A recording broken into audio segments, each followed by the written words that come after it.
شہادت ہمارے ہاں بیان ہوتی ہے اس انداز میں کہ لگتا ہے کہ کسی مظلوم بندے کو کسی نے پکڑا ہوا تھا تو وہ سارے اسے مار رہے تھے اور وہ منتیں کر رہا تھا کہ مجھے نہ مارو. اتنی ہائے ہائے کی جاتی ہے کہ محسوس ہوتا ہے کہ امام علی مقام بڑے پریشان تھے کہ کسی طریقے سے، اور ان کا خاندان بڑا تکلیف میں تھا کہ جلدی کہیں کربلا سے نکل جائے. حالانکہ اس دھرتی پہ، اس کائنات میں صبر، شجاعت، استقامت اور حوصلہ جس سے کائنات سیکھے گی وہ صرف امام حسین ہی ہے. اتنے بڑے صابر آدمی کے بارے میں اس طرح کا رویہ اختیار کرنا کہ وہ تو گویا اس طرح کر رہے تھے کہ بس کسی طریقے سے میری معذرت، تو یہ امام حسین کی مظلومیت سنا کے لوگوں کو اس طرح کا کر دیا جاتا ہے.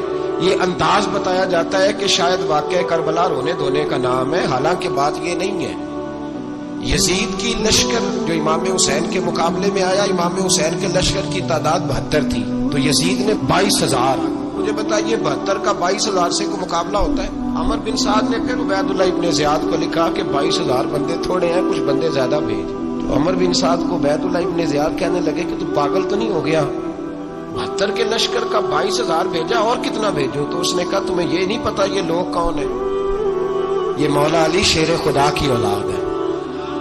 ان میں ایک ایک شخص ایسا ہے جو 1,000 کے مقابلے میں لڑنا جانتا ہے. تو یہاں کمزوری دکھائی جاتی ہے. ہمارے بچے سمجھنے لگے ہیں کہ یہ شاید کوئی ایسی داستان ہے، اور اس طرح کا ماحول ٹی وی میں دیکھ رہا تھا، اس طرح کا ماحول بنایا جاتا ہے جیسے کوئی خوف ہے. یعنی واقعہ کربلا کوئی ایسا واقعہ جسے دیکھ کے خوف طاری ہو جائے، بچے راتوں کو ڈرے.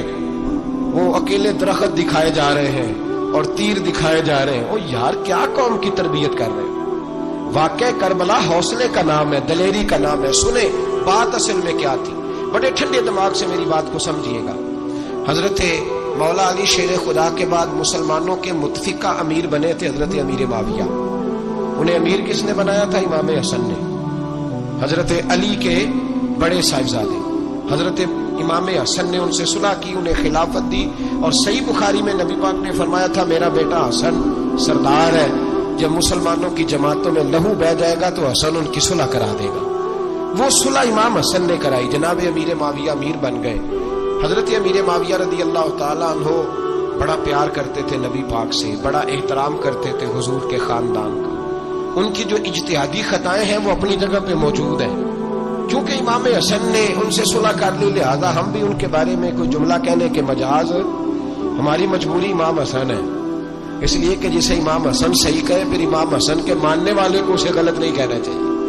حضرت امیر معاویہ رضی اللہ تعالیٰ عنہ کا جب وصال ہوا تو حضرت امام حسن پہلے ہی ان سے وصال کر گئے، آپ کو زہر دے دیا کہ آپ شہید ہو گئے. امام حسین موجود تھے تو یزید کے بارے میں لوگوں نے کہا جناب امیر معاویہ سے کہ یہ ٹھیک ہے، مناسب ہے اور بہادر ہے، دلیر ہے، وہ جو ہوتے ہیں نا خوش آمدی ٹولہ. تو حضرت امیر معاویہ کے گرد بھی کچھ ایسے لوگ تھے، انہوں نے آپ سے کہا کہ یزید کو نامزد کر دے. تو آپ نے یزید کو بلایا، حوالہ مجھ سے دیکھ لیجئے گا. بلا کے فرمایا کہ 3 بندوں کے سامنے اپنی خلافت پیش کرنا، اگر وہ تجھے مان جائیں تو امیر بن جانا، نہ مانے تو چپ کر کے گھر بیٹھ جانا. وہ 3 بندے کون ہیں؟ جناب عبداللہ ابن عباس، حضرت عبداللہ بن زبیر اور امام حسین رضی اللہ تعالیٰ. یہ وصیت فرمائی جناب امیر معاویہ. حضرت امام حسین کی وہ شخصیت تھی کہ مشکات میں حدیث ہے، نبی پاک صلی اللہ تعالیٰ علیہ وسلم کی چچی جناب ام فضل صبح صبح گھبرائی حضور کی بارگاہ میں آئی. عرض کی یا رسول اللہ صلی اللہ علیہ وسلم آج میں نے عجیب خواب دیکھا ہے، میں ڈر گئی ہوں. حضور نے فرمایا چچی کیا دیکھا؟ عرض کی حضور میں نے دیکھا ہے کہ آپ کے وجود کا گوشت کا ایک ٹکڑا کٹ کے میری جھولی میں آ گیا. حضور یہ کیا ہے؟ تو محبوب خواب سن کے مسکرائے، فرمایا چچی یہ پریشانی والا خواب نہیں، یہ تو خوشی والا خواب ہے. اللہ فاطمہ کو بیٹا عطا کرے گا اور وہ تیری گود میں کھیلا کرے گا. چونکہ وہ میرے وجود کا ٹکڑا ہوگا لہذا خواب تجھے یہ آئی ہے. تو امام حسین پیدا ہوئے، امام حسن کی عمر ابھی 11 مہینے تھی. تو نبی پاک نے امام حسین کو جناب ام فضل اپنی چچی کی گود میں دے دیا کہ فاطمہ کے لیے دونوں بچے سنبھالنا مشکل ہوگا. وہ خواب اس طرح پوری ہوئی. امام حسین سے حضور نے بڑا پیار کیا، بڑی محبت فرمائی نبی پاک سے. کچھ حدیثیں میں نے جمعے میں عرض کی تھی. حضرت ابو ہریرہ رضی اللہ تعالیٰ عنہ کہتے ہیں یہ واحد بچہ تھا حضور کے گھرانے کا کہ میں نے دیکھا کہ نبی پاک صلی اللہ علیہ وسلم بیٹھے تھے تو یہ حضور سے کہہ رہے ہیں، نبی پاک سے کہ نانا جی اٹھ کے کھڑے ہو. کہتے ہیں حضور کھڑے ہو گئے تو کہنے لگے میں نے آپ کے برابر جانا ہے. بچے جو مرضی ضد کر لیتے ہیں نا. قد چھوٹا تھا, عمر 7.5 سال تھی. کہنے لگے نانا میں نے برابر جانا ہے. تو نبی پاک صلی اللہ علیہ وسلم نے ہاتھ پکڑ لیے, فرمایا چل پھر ہو جا برابر. تو حضرت ابو ہریرہ کہتے ہیں انہوں نے حضور نے ہاتھ پکڑے, اوپر کھینچا تو امام حسین نے پہلے اپنے پیر حضور کے گھٹنوں پہ رکھے, پھر نبی پاک کے سینے پہ رکھے, اور جب ان کا قد سر تھوڑا سا حضور سے اونچا ہو گیا تو محبوب فرمانے لگے چل بس کر, تو نے تو کہا تھا آپ کے برابر ہونا ہے, تو اوپر نکل گیا ہے, چل بس کر. فرماتے پھر امام حسین نے زبان باہر نکالی تو محبوب ان کی زبان چوسنے لگے, پھر ساتھ لٹا لیا اور انہیں سونگھنے لگے. تو میں نے عرض کی حضور آپ حسین کو سونگتے کیوں ہیں؟ تو فرمایا ابو ہریرہ مجھے حسین کے وجود سے جنت کی خوشبو آتی ہے, مجھے حسین کے وجود سے جنت کی. ایک دن حضور گزر رہے تھے, اصل اس طرح تھا کہ یہ نبی پاک کا حجرہ تھا. جن لوگوں کو اللہ نے مدینے کی زیارت کرائی ہے وہ جان سکتے ہیں نبی پاک کا حجرہ تھا. تو حضور کے حجرے کی اس جانب یعنی مسجد کی جو بالکل سیدھ ہے اس کی بیک میں سیدہ فاطمہ رہتی. تو حضور اکثر نہ نماز کے لیے جب نکلتے تو حضرت فاطمہ کے حجرے کے پاس سے ہو کر دوبارہ محراب میں جاتے. محبوب حجرے کے پاس سے گزرے تو امام حسین رو رہے تھے, تو حضرت فاطمہ نے کسی بات میں جھڑک دیا تو امام حسین رونے لگے. تو نبی پاک نماز کے لیے گئے تو واپس لوٹ آئے, اور واپس تشریف لا کے کہا فاطمہ حسین کو کیا ہوا؟ عرض کی یا رسول اللہ تنگ کر رہے تھے, میں نے ڈانٹ دیا ہے. کیا خوبصورت جملے ہیں حدیث پاک میں. سرکار نے فرمایا فاطمہ اس کو حسین کو نہ رونے نہ دیا کر, یہ جب روتا ہے نا تو میرے دل کو تکلیف ہوتی ہے.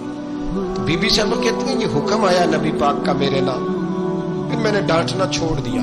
یہ ان کے فضائل تھے کم, ان کی تربیت خود نبی پاک نے فرمائی, خود ڈیوٹی. میں کسی منطق کا فلسفہ میں اب تو اللہ تعالیٰ معاف کرے, پہلے ہم لوگوں کو کہتے تھے فلانی مجلس میں نہ جانا فلانی, اب تو مصیبت بن گئی ہے, جانے کی ضرورت نہیں, ہر شے موبائل میں آ گئی.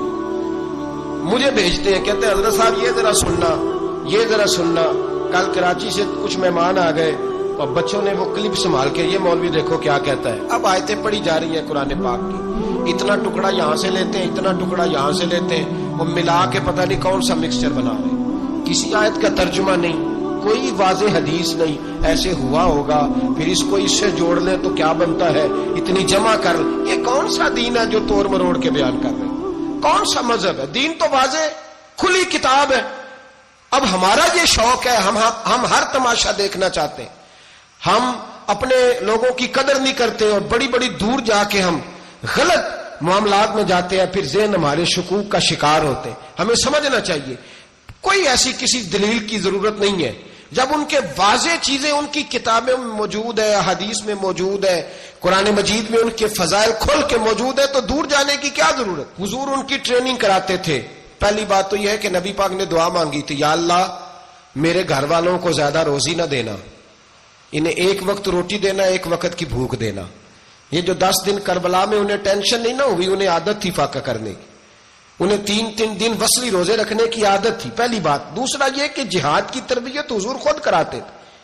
حضرت فاطمہ زہرا کہتی میں پردے کے پیچھے دیکھ رہی تھی, نبی پاک نے امام حسن اور حسین سے فرمایا چلو میرے سامنے کشتی لڑو. تو دونوں حضرات آپس میں جب کشتی لڑنے لگے تو نبی پاک نا امام حسن کو کہتے ہیں حسن حسین کو ٹانگوں سے پکڑو, حسن حسین کو پیچھے سے پکڑو. جب نبی پاک بار بار امام حسن کو بتا رہے تھے تو سیدہ پیچھے سے بول پڑی, کہنے لگی یا رسول اللہ آپ چھوٹے کو بتائے, آپ بڑے کو بتا رہے. بڑا تو پہلے 11 مہینے بڑا ہے, تو آپ چھوٹے کو بتائے بڑے کو بتا رہے. تو فرمایا فاطمہ تو چپ کرنا, جو میں دیکھ رہا ہوں تو نہیں نہ دیکھ رہی, ایک کو میں بتا رہا ہوں دوسرے کو جبریل امین بتا رہے ہیں.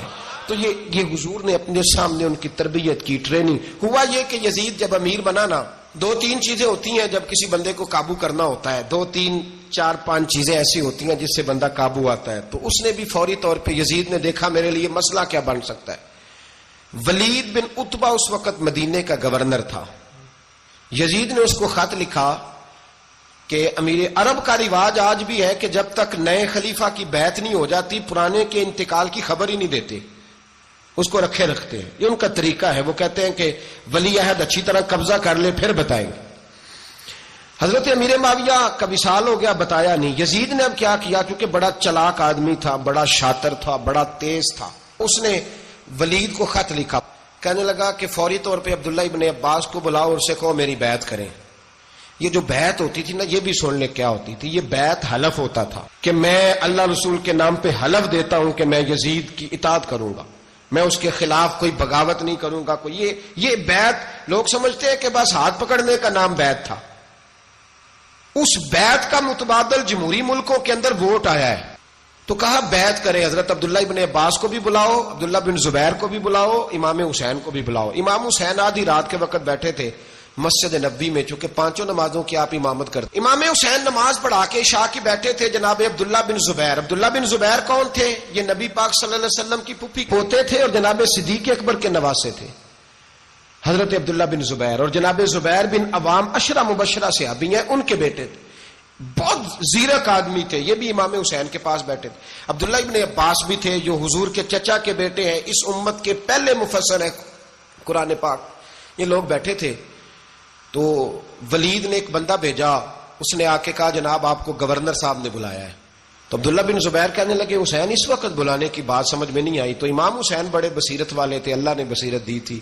کہنے لگے عبداللہ آپ کو سمجھ نہیں آئی، مجھے سمجھ آ گئی ہے، امیر معاویہ وصال کر گئے اور یہ ہمیں جو بلایا گیا ہے نا، یہ یزید کی بیعت کے لیے بلایا گیا ہے. تو کہا پھر آپ آدھی رات کو نہ جائیں، آپ کے لیے خطرہ ہوگا. تو امام حسین فرمانے لگے خطرہ حسین کو نہیں ہوتا. نہیں کہا پھر بھی آپ مہربانی کریں ذرا احتیاط سے جائیں. تو جناب عبداللہ ابن زبیر نے، عبداللہ ابن عباس نے 14 بندے نیزے دے کے، تلواریں دے کے امام حسین کے ساتھ بھیجے اور کہا کہ امام حسین اگر اس نے کوئی غلط ملت بات کی نا، زبردستی بیعت کرنے کا کہا، تو آپ بس کوئی ایک بات اونچی آواز میں کر دینا، یہ سپاہی پیچھے آ جائیں گے. امام حسین ان 14 بندوں کو لے کے گورنر ہاؤس پہنچ گئے. جب آپ وہاں پہنچے اس نے بتایا، اس نے کہا جی حضرت امیر معاویہ انتقال کر گئے اور آپ نے یزید کی بیعت کرنی ہے. تو امام حسین فرمانے لگے میں چھپ کے بیعت نہیں کروں گا. مجمع لگاؤ، جمعے والے دن اعلان کرو، جو طریقہ ہے حضرت ابو بکر صدیق کا، جو طریقہ ہے حضرت عمر فاروق کا، جو انداز حضرت عثمان غنی کا ہے، جو مولا علی کا ہے، سر عام اعلان کرو. اگر ساری دنیا یزید کی بیعت کرے گی تو میں بھی تیار ہوں. تم مجھ سے بیعت لے کے پھر لوگوں کو بتانا چاہتے ہو کہ حسین بیعت ہو کر رہے ہیں تو تم کیوں نہیں کر رہے؟ میں عام آدمی نہیں ہوں، لہذا چھپ کے بیعت نہیں کرتا. جب یہ بات کی نا تو ولید بڑا نرم دل تھا اور امام حسین کی شان کو جانتا تھا. وہ جانتا تھا یہ نبی پاک کا خاندان ہے. اس نے کہا جی مجھے تو حکم تھا، باقی آپ حضور کے نواسے ہیں، میں کر کچھ. وہاں ایک بڑا بدبخت شخص بیٹھا تھا، عبد الملک بن مروان.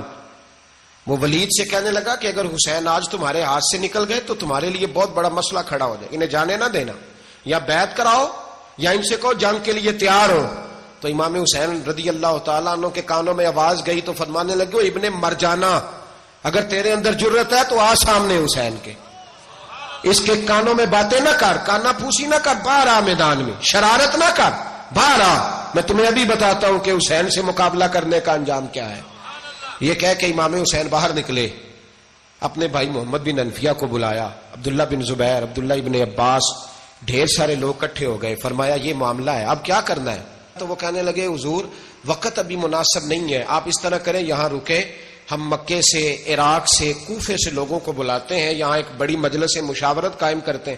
امام حسین فرمانے لگے اگر تم مشاورت قائم کرو گے تو ولید اور عبد الملک بن مروان وہ تو جنگ کرنے کو تیار ہے، اور نبی پاک نے فرمایا ایک مینڈا ہوگا جس کی وجہ سے مدینے کی گلیوں میں لہو بہے گا. فرمانے لگے میں وہ بکرا، وہ مینڈا نہیں بننا چاہتا. کہا پھر آپ کیا کریں گے؟ تو امام حسین رو پڑے، فرمانے لگے میں مدینہ چھوڑ جاؤں گا لیکن مدینے کی حرمت پامال نہیں ہونے دوں گا. امام علی مقام آدھی رات کے وقت نکلے. سیدہ فاطمہ کا دروازہ ایک اس دن تھا جس دن حضرت مولا علی کوفے چلے گئے.